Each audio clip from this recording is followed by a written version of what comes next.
Ladies and gentlemen, boys and girls, children of almost all ages, with parental consent, the Sick Twisted Minds at Sacrificial Pawn Productions brings you a new style horror film, like nothing you have seen before. There are no cops, no investigations. There is no backstory, no follow-up of the victims who were brutally tortured and murdered. Our story isn't about them. Normal Terror is about a single dad struggling to make ends meet. His son is his first priority. He goes to work, pays his bills, and is generally a great dad. The twist comes after he puts his son to bed. This is where he releases his stress. Some people do yoga, some hit the gym, some go for runs, some people paint on a canvas. An anonymous source once wrote on an abandoned asylum wall, "I never understood people until I took one apart just to see how it worked." If you are rear-ended in traffic, most people's thought runs to anger and their primal instincts of hurting the other party. Sam Neill does not have the ability to stop that primal instinct. Let us take you into the mind of a killer. Normal Terror is a concept from the mind of Sam Mason, who wrote, directed, produced, and is starring in this new age feature film. Let's get slicing and dicing with Sir Sturdy horror fans. On this podcast, you will hear me and a guest do some movie reviews, random funny horror chats, and whatever else comes to mind. So tune in, kick back, relax, and always remember, I'll see you in your nightmares.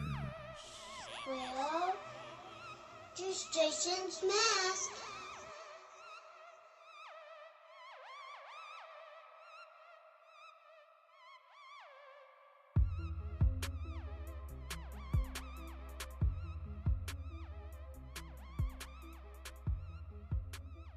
Ladies and gents, this isn't live, but we are live at ScareCon right now. So, how are you guys doing? I'm gonna introduce myself. You guys know who I am. It's Sir Sturdy. Welcome to Horror with Sir Sturdy again. Got Rob with me. Rob, what's up? What's up? And I'm Ron from the Three Fat Nerds podcast. Three Fat Nerds podcast. Ron, how are you doing this weekend? How's everything going? So far, so good. It's been entertaining. Can't really complain. It's been fun and having fun. We get meet new people, see how things are going, like yourself. Yes. Yeah, Rob, it's been good so far. Met some people. Met Terry Kaiser from Friday the 13th Part 7 and the classic comedy Weekend at Bernie's. Not horror, but my God, how you can't appreciate that film. Two guys who towed around their dead boss, pretend he's still alive. One of the funniest movies you'll ever see in your life. I guarantee that. And let's see, Ed Neal, the psychotic brother from the original Texas Chainsaw Massacre, who, a lot like Bill Moseley from the sequel, who stole the show from the most legendary characters in horror history. And who else? Oh, David Naughton from, I hope I'm saying the last name right. He's not going to hear this anyways, so. He might. Oh, he might, but I mean, he won't remember me. So, and it's just voices, You can't prove I said it. We're not on video, so. From American Werewolf in London. There you go. Yes, you got to make sure to line up the London and the American just right, or you got the completely wrong film. Yep.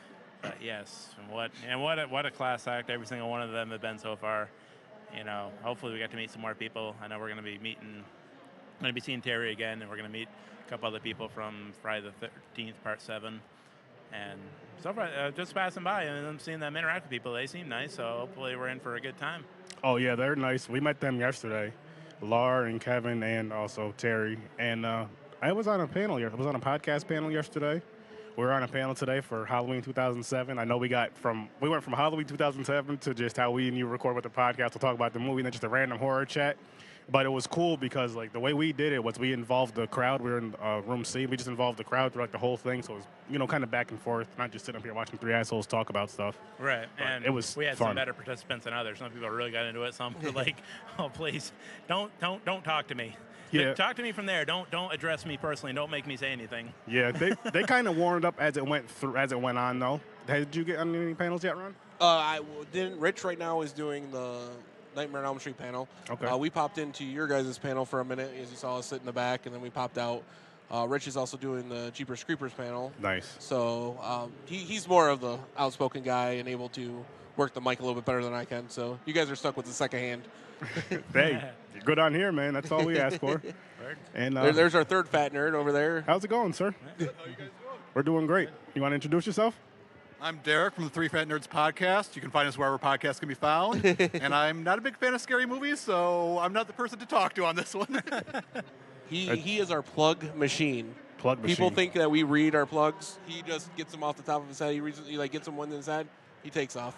I'm going to have to get you our on the plug Horror machine. Research 30 podcast just to be a plug machine. That's yeah, awesome. we gotta start renting them out to make some money. Hey. This is fun though, man. I mean, like I'm really enjoying this weekend. The panel stuff. This is my first time ever being on these panels, so I didn't know what to expect. Like the podcast panel yesterday was kind of easy. Tom kind of led it, and then we just went along. But today's panel with the Halloween one, it was me, myself. Well, I said me, myself. Who and else? I. Irene? No, Irene wasn't there. Irene stayed home. But it was me, Rob, and my friend Matt. He's walking around somewhere, and it was fun up there. I mean, Rob, he's a huge fan of the Halloween 2007 movie. He cried. Wow, that is a tall person right there. Yeah, if you I think your wife was generous enough to record about a half an hour's worth of the panel. So I'm pretty sure that was the opening part. So you'll get my true feelings on the film. But hey, I did give props where props were necessary. I'm not singing, Norman or Malcolm McDowell's praises just because he's here today. He couldn't hear us, but but that wasn't the reason why I sang praises for his role in that film, because I think he did a great job in that film. I thought his role of of the Doctor was different from the original, but still similar enough to really be, like I said, different, but still pay respect to it.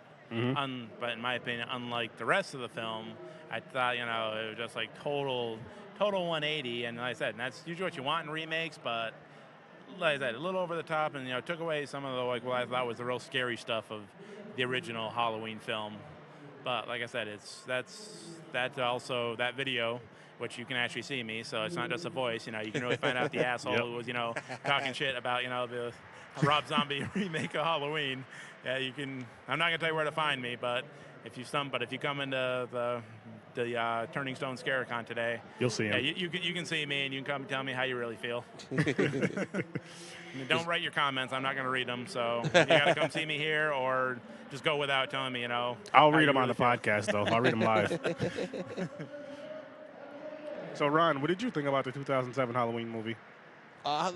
The Rob Zombie Halloween movie, to me, it was a little bit enjoyable at the time, because it was just a different take on the whole thing. You got to see Michael Myers as the child and killing at a young age, and that was something that they didn't really want to push in the original.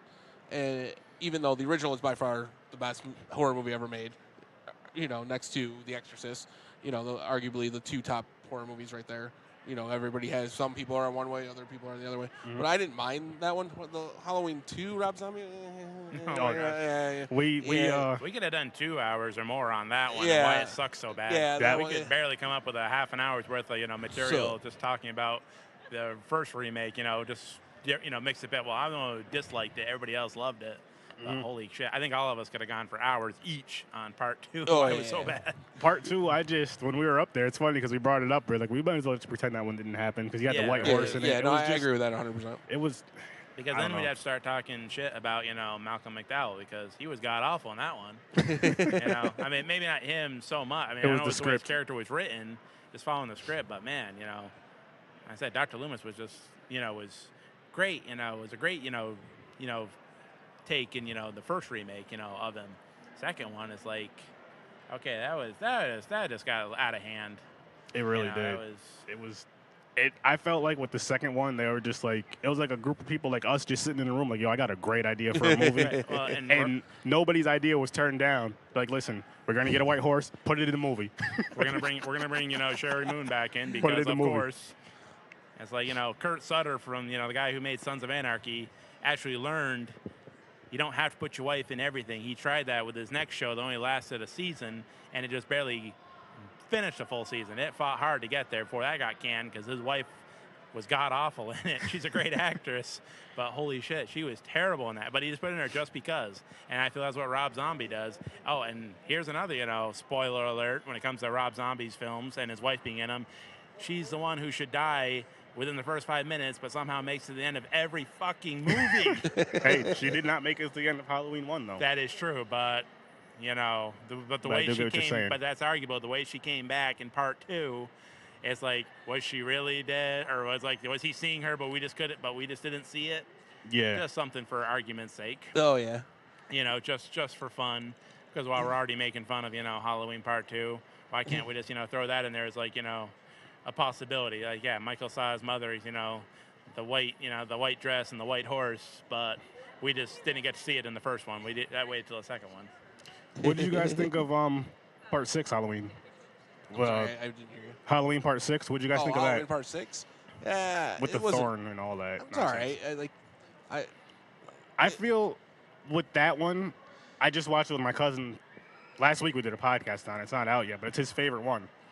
And I Henry? feel no, my cousin Jared. You haven't met Oh, him yet. okay. I was like, I've never heard him talk about that before. No, I don't think Henry likes that one. I'm not sure though. Yeah. But like, I feel it would have been a lot better if it was a standalone film, just because it was so off and just so weird and different that you could have just put that as one by itself. Well, that's the argument you have with Season of the Witch. Yeah. Like if they didn't put Halloween in the front of that, it would have been a great movie by itself. And granted, it's dated and doesn't hold up as well as it should have. But I always crack the joke with Season of the Witch is you could have watched the Buffy episode for 42 minutes without commercials and get the same story. You know, it's just how it is. But Yeah. But they put Halloween in front of it. It's just like, eh. Well, I guess what they're originally trying to do with the Halloween movies, with 1 and 2, you know, have Michael in it, and then 3, Season of the Witch was going to be a whole different story than Part 4. But Season of the Witch, I guess, did so bad they were like, you know what, we fucked up. We did a Right, horrible right. idea. We got to go back to Michael. And then they just started running out of, like, Part 6 was another one. They started running out of ideas. Like, Yeah, listen, yeah. we're going to get him. He's going to have a thorn tattoo. I don't know who did that tattoo on him. Yeah. Brave man or woman. And just, I don't know. I don't know where they went with that. Oh no, I like it's been a long time since I've seen 6. So, like from what I remember of it, it was all right. But like you said, it probably was better as a standalone than Yeah. a continuation. That's how I had to watch Season of the Witch, because I remember watching it as a kid. You know, all right, if there's anybody under the age of, like, I'll say 25, there's these places called, you go out and you rent movies on a VHS. You usually get them on the weekends if you're good in school and all that good stuff. You get the because candy, the pizza. Blockbuster, Blockbuster. was offered a Netflix deal, and they laughed Netflix out the way. And now look what closed up and what's streaming strong. Yeah, Blockbuster, you messed up. But yeah, like, you know, we'd go to the movie. We would go rent a movie every weekend. We always get scary movies, so we wanted to see the Halloween franchise. We get like 1 or 2 movies. We get to Part 3, and like, where's Michael? Like, what the hell? Oh, yeah. I mean, as kids, and this is way before social media and all that, obviously. yeah. And like, what the hell's going on? Michael's not.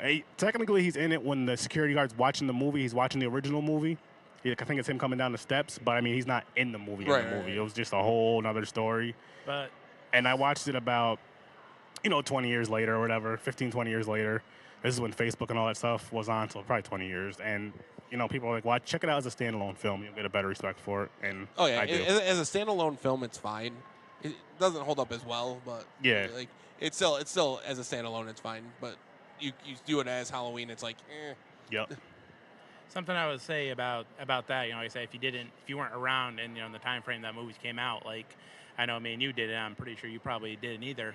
But the difference with that is, compared to like the original Friday the 13th, if you were around when that first came out, you didn't know what to expect. Mm-hmm. You had no idea what was going on.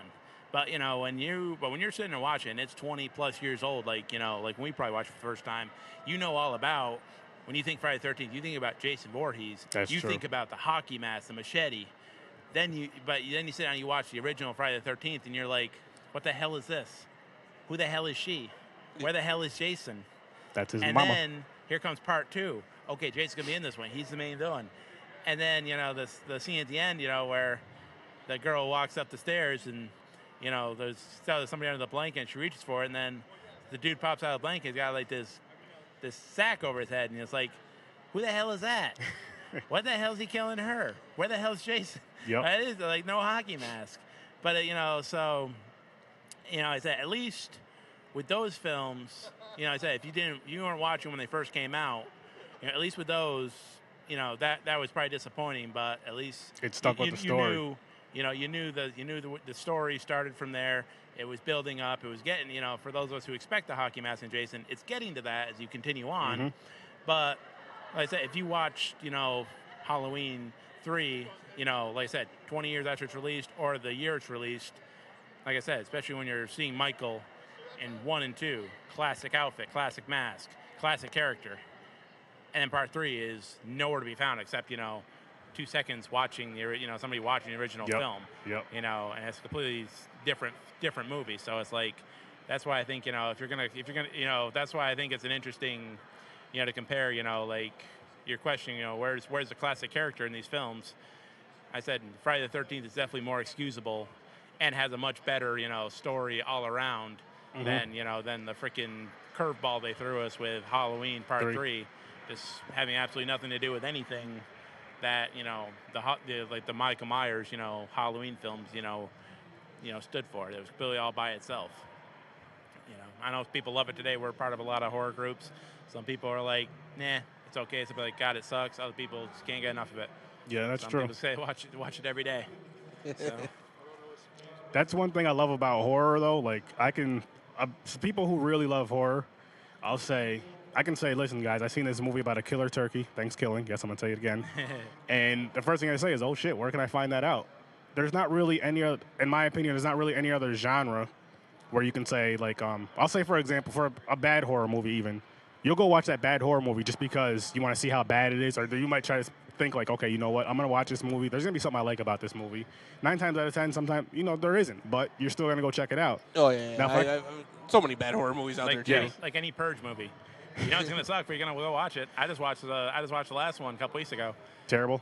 Oh, my God, it was so bad. I got to check that That's one one movie series I've never watched. And then... The first one had so much potential. And then they just... So many bad casting moves. I think they did better casting in the sequels, but the storyline started to suck. Yeah, and then you got, like I said, if I tell you guys, like, hey, such comedy, everybody likes to laugh. I was like, yeah, I want to go see this comedy movie. Wasn't that funny? You're not going to give that a chance. Right. What is it?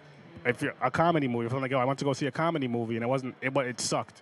You're not really going to want to go watch that because you watch those movies to laugh. And if you're flipping through the channels and that shitty comedy is on there and there's nothing better to watch, you're going to shut the damn TV off and, go to bed. Go to bed or go do something else. Yeah, if that god-awful horror movie, you saw is or on, heard about. there's nothing else on, you're going to turn it on. Yep. You might there might be something else on, you're still going to watch that movie like, oh, shit, this is on? Whether it be to see, okay, maybe if I watch it again, maybe I'll like it. Or if it's like, it was so awful, but I just want to watch it again. That's the way I am with, the Rob Zombie Halloween movies. Watch them. I've watched the first one through quite a few times and still don't like it. And I'll watch it in bits and pieces here and there at times, and I'll watch the second one in bits and pieces. Still don't change my mind, but, like I said, nothing better to watch or just still see. Maybe if after all this time, maybe someday I'll finally come around and start to like it. Yeah, probably not. Yeah, I don't think chances are good, but, hey, we can all be optimistic, can't we? Yeah. Like going back to the comedy story, like we all have our comedies that we like. Everybody likes a different comedy style. Mm-hmm. And some people like, the classics and whatnot. And when it comes to horror, like you said, it's one of those things you're going to watch. Like even the stuff like Hostel. Hostel gets me every time. I mean, I watch it and it gets me every time. Because that freaks me out. That it's something that could possibly happen. Yeah. And that... Right. I'm just going to say that scene where they cut his Achilles tendons and open up the door and tell him all you got to do is walk out. I'm cringing right now, people. Like it gets me every time. I'm just like, yeah, no. Yeah, I get it with that. It like right now, say if we had a big wheel, like the Wheel of Fortune wheel, just to spin in front of us, whatever horror movie it picks, we're probably all going to watch it. Will we all like it? I don't know. You can't do that. I really don't think you can do that with any other genre. Because it's going to be like, oh, shit, I don't know. Yeah. I don't want to see Batman with Mr. Freeze and all that. I'm not going to watch that. Oh, my gosh. Batman, what is it? Batman Forever? That was Batman and Batman and Robin and Batman Forever. And Robin. Like, spin it again. Come on, Batman please. Forever was a little better, but Batman and Robin was god-awful. And like I said, no, if that's on, forget it. No. But the bat nipples, though. The bat nipples. Hey. Yeah, the bat nipple. Holy shit. But people give George Clooney a bad rap for... He wasn't a half-bad Batman besides the tits. It was the freaking villains. Every single one of them was god-awful. Yeah. Mr. Freeze. Arnold. As Arnold Schwarzenegger played Mr. Freeze. Uma Thurman as Poison Ivy. Some dipshit is Vane. No name. No Name, playing Batgirl. Well, No Name anymore. Her career went down the shitter after that one. Chris O'Donnell. Yeah, that's a name you probably don't know anymore after that movie. Well, Robin. NCIS LA is still going strong for season number 72 or whatever they're on. There you What go. is it? CSI? NCIS LA. NCIS? Oh, Okay. is He's that on- who that is? Yeah. Yeah. Jeez, I haven't watched it, but No, you see it advertised all the time. It's Yeah. like I can't believe LL Fool J is on NCS at Los Angeles. It's like I can't take that dude serious, as like He's that kind of He's character. cashing into the bank. It's like Take that money while you can get it. Yeah. exactly. But this, it people are brings tuning us. in, but I don't see how some people can take, some actors or people wanting to be actors serious, in certain films, whether it be TV shows or movies. But I mean, that was one of the biggest issues I had with The Purge. I love Ethan Hawke. I think he's like he reminds me of Ryan Reynolds, except people don't flock to Ethan Hawke Like they do for Ryan. because of his good looks and personality and charm, like they do Ryan Reynolds. They both come out with god awful movies, but guess what? They're gonna come out with another one. They're gonna get cast again, and people are gonna freaking hire him to come and be in another movie. But I think Ethan Hawke's resume is a lot better than Ryan Reynolds, mainly because I don't know if Ryan Reynolds has a horror movie to his name, but Ethan Hawke in the movie, what was that other horror movie he did, where he was the writer? Sinister. Sinister. I just watched that not too long ago, and I loved holy it. shit, that was good. Yes. That was real good. He was also in one of my favorite childhood movies, White Fang, which was okay. a great Yeah. movie. And Bill Moseley was in that too. In White Fang? And White Fang, yeah. Really? Yeah. Who was he? Wasn't a significant character. I haven't seen that movie in so long. I wouldn't recognize. I mean, I'd recognize if I saw it, but back when I saw that film, I didn't know who Bill Moseley was. I wasn't, allowed to watch horror films at the time. Yeah. But if I watched it now, I totally could point him out. But Wow. I did see, under his resume of films, White Fang is one of the ones that comes up. I don't think it was like a significant, role or character, but it's a well-known movie. So whether you had, a 5-minute, clip or starting half the movie, people are gonna attach your name to it. That's all. I have to check that out now, and Yeah. I'm gonna be looking for it when I watch that movie again. Yeah, it's like you find. I said now that we don't have Blockbuster in your local, movie stores anymore, ways to find old movies are getting more and more difficult. Yeah, actually. if you're not technology buff, and I'm totally not technology buff, I don't do the whole iTunes and all that stuff. But even then, it's getting hard, because only certain things go on Netflix. So then you got to wait for Netflix to rotate Yeah, Netflix and is- hopefully get their stuff back. But now everybody wants to stream their own stuff. It's so now it's going to cost more than having just cable. right. So it's like, that's a how headache. much are you gonna pay for this one movie that you Yeah. you hope you like, or you hope is still as good as you remember it was, all the years ago you saw it. Oh yeah, it's like it's like iTunes.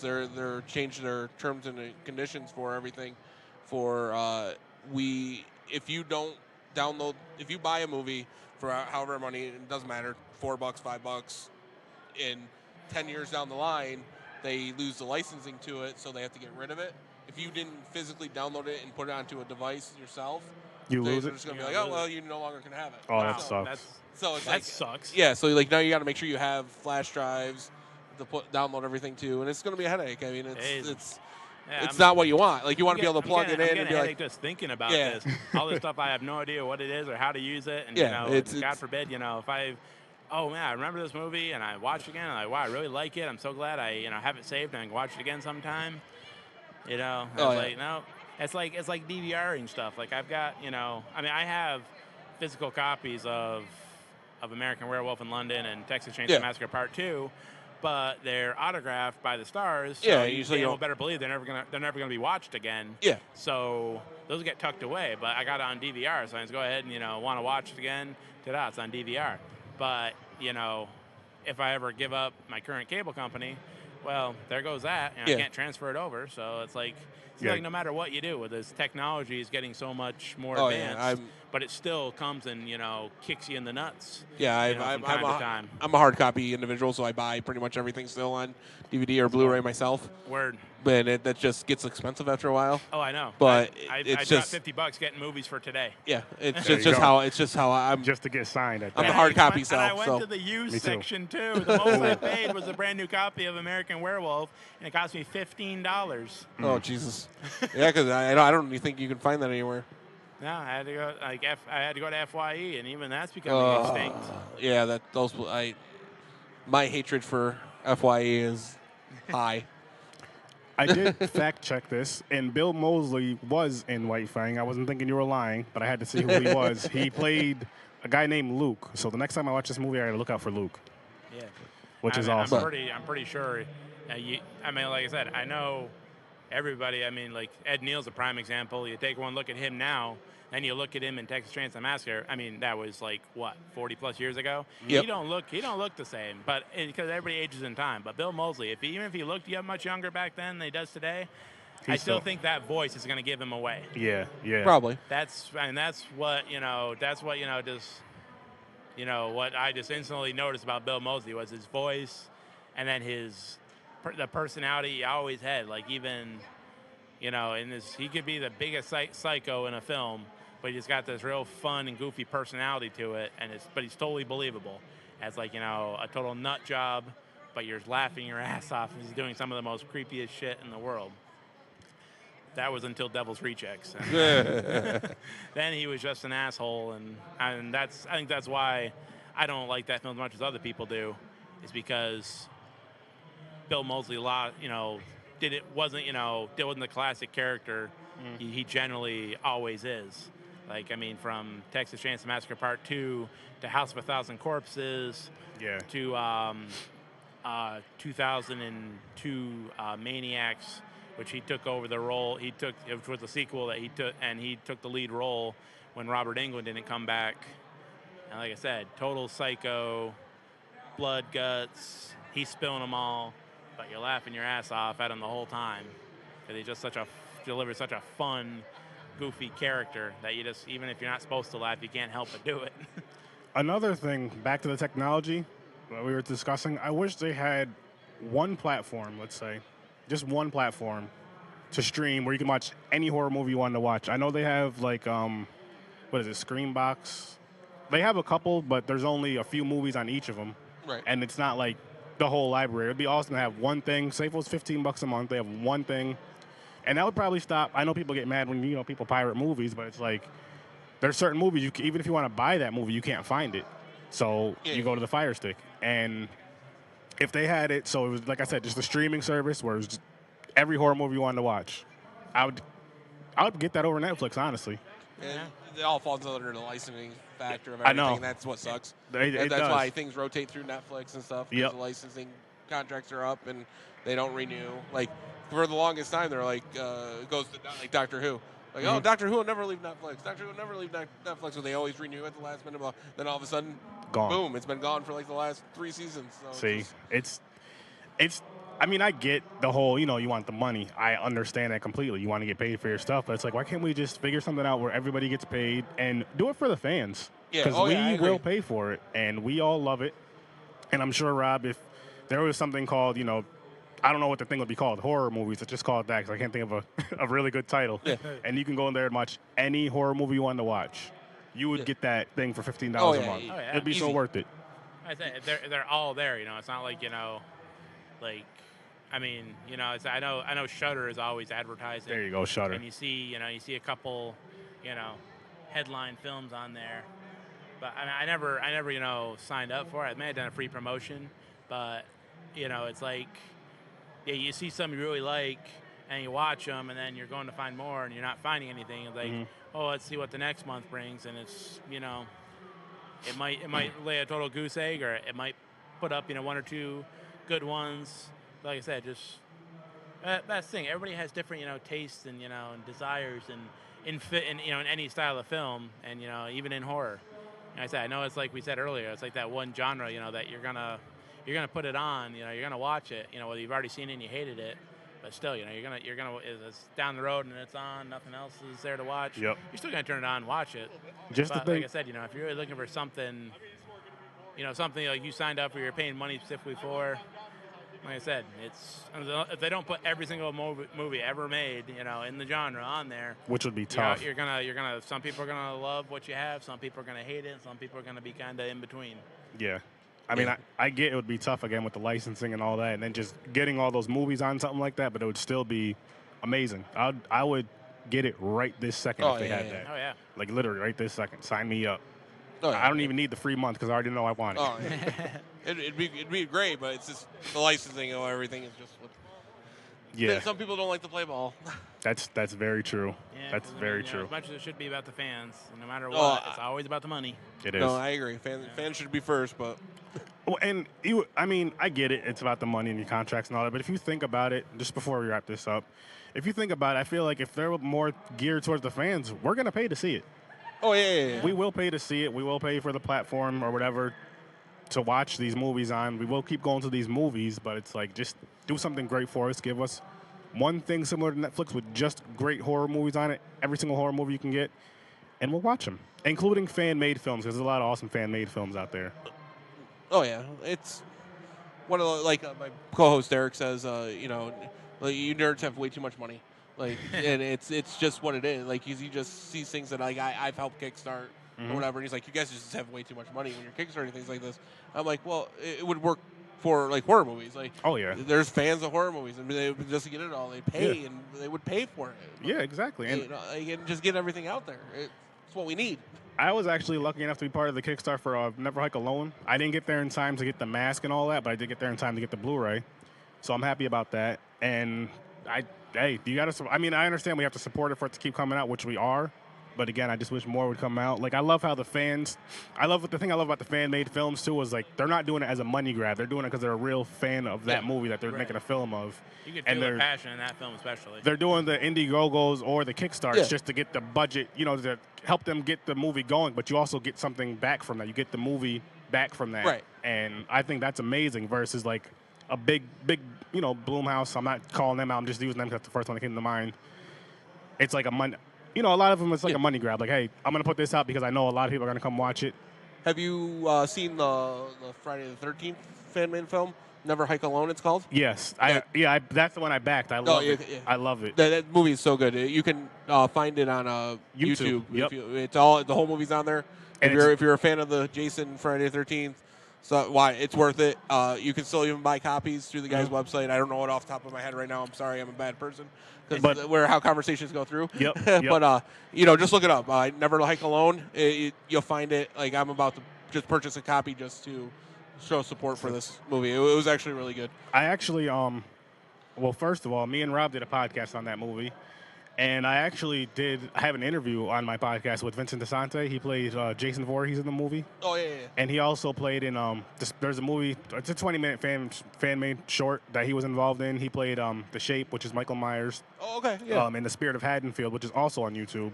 So I got to interview him. And they're going to do another Hike Alone too, and they're also working on some Oh, other that's stuff. awesome. So it's going to be, Yeah, It's gonna be great. It's so good too for what they did. yeah, it is.